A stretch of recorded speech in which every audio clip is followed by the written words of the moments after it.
Sam Heughan shocks, reveals secrets Outlander director asked him to keep. At a small media event in Edinburgh, the flashbulbs had gone out and the microphones had retreated, and Sam Heughan sat alone in a corner backstage, holding a cup of hot tea.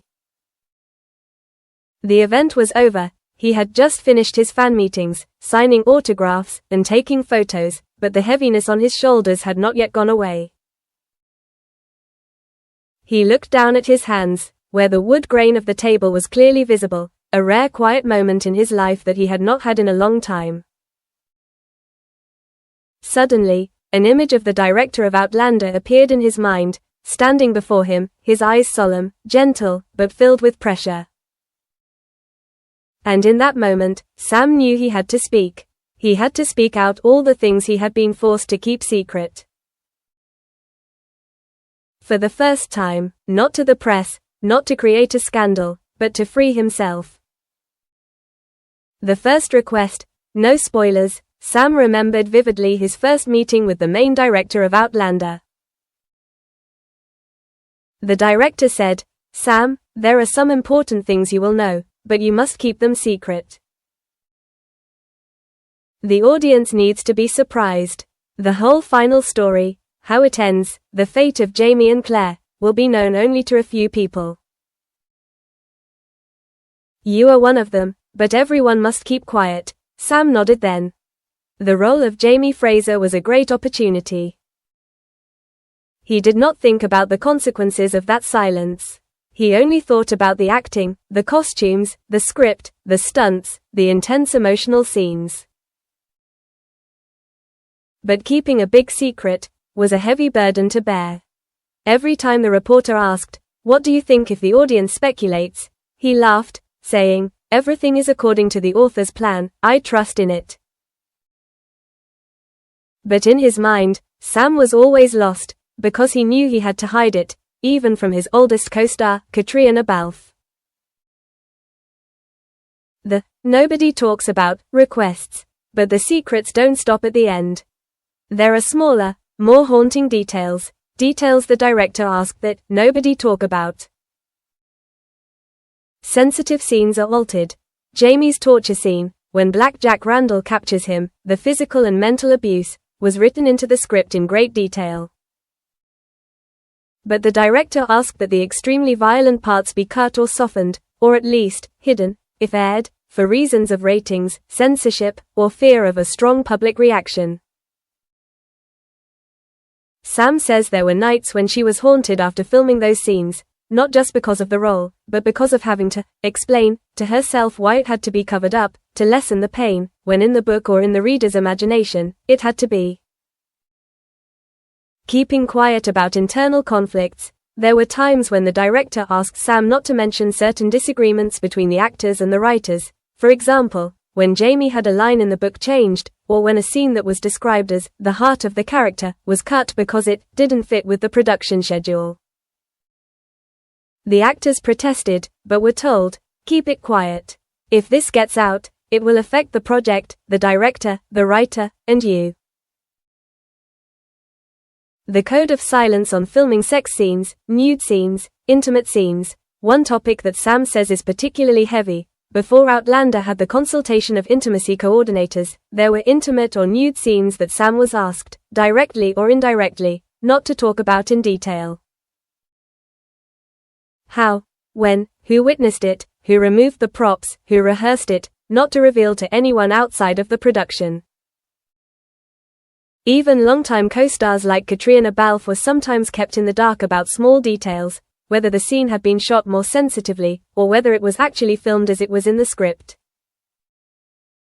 The pressure to maintain a perfect image off set.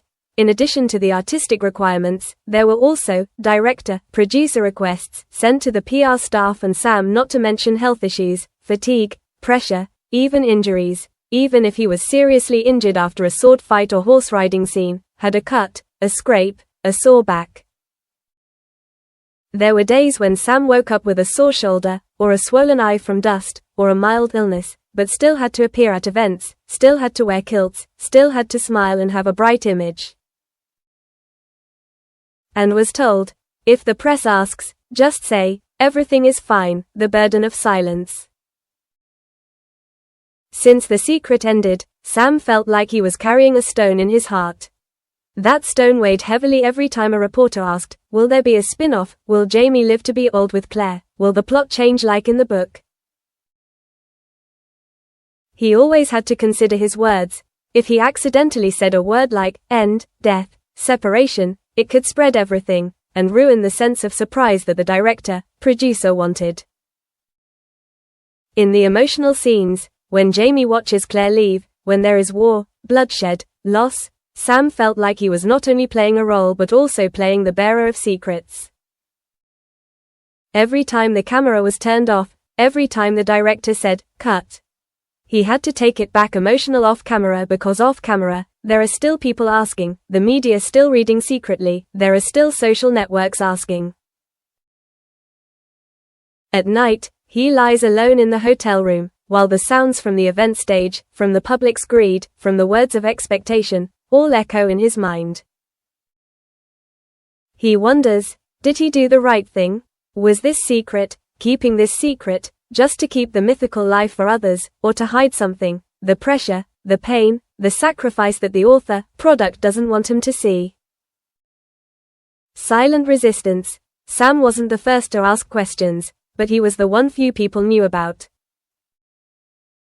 Once, after filming Jamie's torture scene, late at night, the director came in and said the scene would be cut or edited heavily because it was too strong, too horrible, afraid of the audience's reaction, afraid of being criticized too much.